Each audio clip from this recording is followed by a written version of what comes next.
ये एक मखसूस तादाद है और वो हमेशा से इनके साथ रहते हैं। कुछ हमारे ऐसे बुज़ुर्ग सहाफ़ी हैं जो हर दौर में हर डिक्टेटर को मैसर रहे और वो उन्हें अच्छे मशवरे भी देते रहे और उनकी तारीफ़ें भी करते रहे और उनके बिहाफ पे वो धमकियां भी लगाते रहे सियासी जमातों को और सियासतदानों को।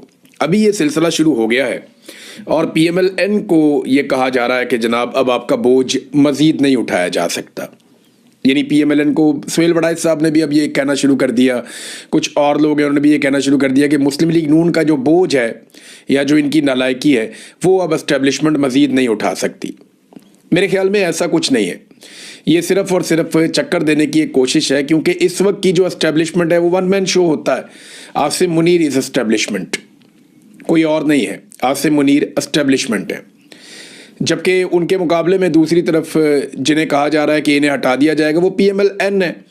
तो ये तो एक दूसरे की इंश्योरेंस पॉलिसी है। हाँ, ये मुमकिन है कि आसिम मुनीर साहब बतौर एस्टेब्लिशमेंट कमज़ोर हो जाए और मिलिट्री एस्टेब्लिशमेंट ज़्यादा आगे चली जाए, या पाकिस्तान की फ़ौज के अंदर मौजूद जर्नैलों को ये लगना शुरू हो जाए कि बेड़ा ही गर्क हो गया, इदारे का भी बेड़ा गर्क हो गया, यानी बहुत बदनामी हो गई, पूरा पाकिस्तान हमसे नाराज़ है, हमने पाकिस्तानियों को नाराज़ भी कर लिया, अपनी बहुत जो इज़्ज़त थी उसको भी हमने ख़राब किया और उसके अलावा आवाम के साथ अपना ताल्लुक़ भी हमने बहुत बुरी तरह ख़राब कर लिया, पाकिस्तान की मईशत भी तबाह बर्बाद कर दी और वो केक जिसमें से सब अपना अपना हिस्सा लेकर खाते थे वो केक ही बहुत छोटा रह गया। पाकिस्तान की मईशत सुकड़ गई और सुकड़ के बहुत छोटी रह गई।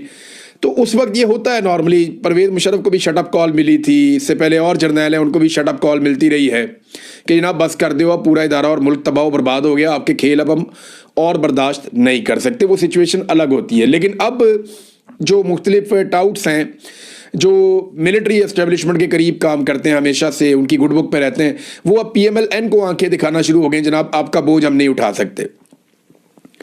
मेरे ख्याल में बोझ PMLN का नहीं है, बोझ पीपल्स पार्टी का भी नहीं है, बोझ कभी पाकिस्तान तहरीक इंसाफ भी नहीं थी।